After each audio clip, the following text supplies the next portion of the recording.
Yeah, we're testing it out on live, testing it out live to see how it goes. It was fantastic. Yeah? Yeah, and everyone around me was like so into it. It was really cool. Really? Yeah. We're still trying to put it, but there's some na-naring going on.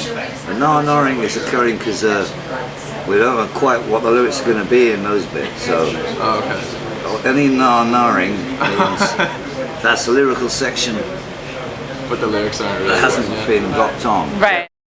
But we na to indicate to ourselves where it is, where we are in the tune. We leave everything to the last moment, you know. There's no need to rush. Right. Yeah, but no, maybe I think we had a session, perhaps 3 weeks back, say. Been cooking it up since about then. You can do it. It's like entering this. You can start, say, traditionally that method. You say like write and then go into the get studio it and record tuned it together and then try and make a recording of it, or you can kind of have your musical changes together and then marry them to different beats or start to really screw around with them. Okay.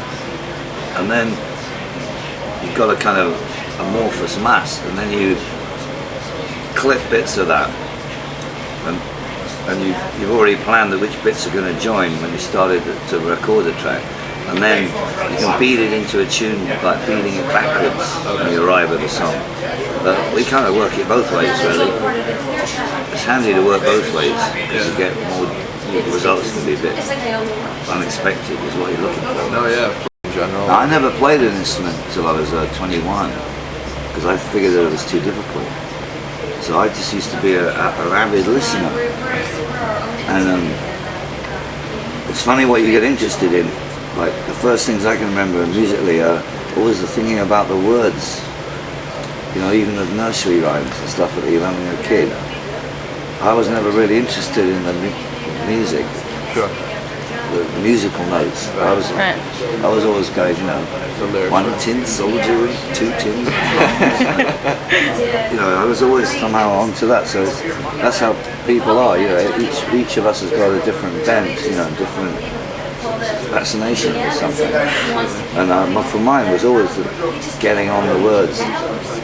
Well, you see, I had a mountain to climb there by starting late, because really in this kind of, in the rock, typical rock story would be you'd start jamming in your bed when you're 12 years old. And when we came of age, it was the age of really fast, complicated guitar playing, like Cream, and you know, and so it didn't really say, hey, this is easy, come and try this, you know. Absolutely. They were going, boo, boo, boo, boo. And so I figured maybe it was, I didn't know how complex it was, but I got in there by I play only chords, and that's how I got into being able to play or write, because I just play chords and keep it like that. Because mainly I'm thinking about the words. And you can only you can only keep as much. You've only got a certain small one brain cell in there. You know? Oh, yeah.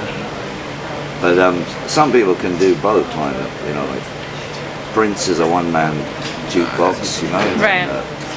Dylan, Paul Simon. Electric guitar is a good thing to work on. Absolutely. Mainly because maybe at night it's not going to wake anybody up, maybe. Right. And also you can hit it hard if you want to, you know, yeah, you're not true, gonna bother true. anybody. You can sort of get into a rhythm or whatever and not, maybe that's why it's good. Well, I never really think about time. So I know some people are quite organized and they think, by the time I'm 30 I want to do this, or they have this kind of wish list, but I think that's a bunch of bullshit, and that's not really the way to appreciate time. I just get on with whatever we're doing, and I don't really think that far forward. You know, I never have done. I don't see the point. You know, as long as we can kind of, we want to make superb records and do great shows, as long as we can organise that to happen. You know, I mean, groups can break up any minute. I think it stems from that. Groups are like nitroglycerine. kind of volatile compounds in the same bucket, really. And it gets shaken around like, hey, send them to Hong Kong, you know. Put them on the deadline, you know. Squeeze another hit out of them, you know. Groups have all this horrendous pressure like that. And it can go off at any moment because you're kind of putting pressure onto a volatile thing. And so maybe I came to realize that there's no point really thinking ahead because you could split up any moment. I think it'd be different if you're a solo artist because you couldn't split up with yourself. Right. You couldn't beat yourself up. Like, well, you probably could. A group is a volatile thing, and I like to just check it day by day because otherwise you get angsty about it. Hellcat is a whole different ballgame for me. I mean, just because at the top of a giant corporation, the executive level ain't necessarily going to like music, even though they're selling music or controlling music. You know, quite often, in fact, more often than not, but perhaps today more usually, they kind of bring in the guy from the rent-a-car company, the CEO. You know, they change CEOs, kind of change like that. Exactly. He's a businessman, not necessarily music fans. Yeah, and so that cannot be a good idea. I mean, it doesn't sound like a good idea. And so it's great to work with Hellcat because these are people that actually like music to start with, period. And that is a giant leap forward for my experience, isn't it? You know, because you can talk music with them. And they made a double pressing of vinyl. Yeah. They didn't go, oh, it costs it. Sometimes you have to pay, the artist has to pay to have vinyl made, you know. But Hellcat just went, little knockout, you know, and double vinyl too, because it wouldn't fit on one, which I'd forgotten, so I was pressing for a vinyl. Are we going to get a vinyl run? And then sure. And then somebody pointed out that it wasn't going to fit on one album. Yeah.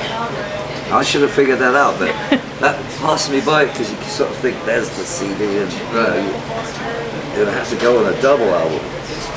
My wicked plan was actually, you don't have this over here, but over in the UK there's this sort of big thing.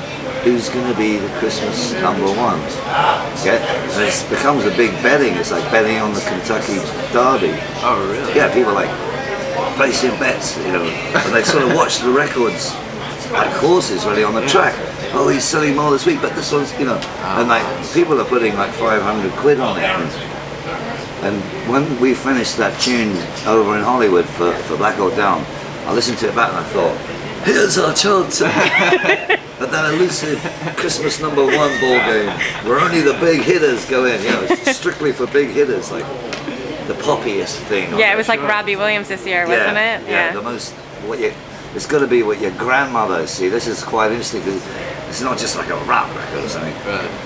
The little kid has to like it and your granny has to like it. Like, when I heard it back in Hollywood, I was thinking, this is as near as we're ever going to get to it. It's almost the perfect format, you know. But I doubt we'll ever do that, but just for laughs, I wonder if we might be able to get in there and beat them all, you know, from some left field. Like. That would be great. But then there's too many squealing acid house fuzz rock guitars on it, perhaps for the ultimate Christmas. For the ultimate mainstream record. It starts to go into like an acid trip at the end. So.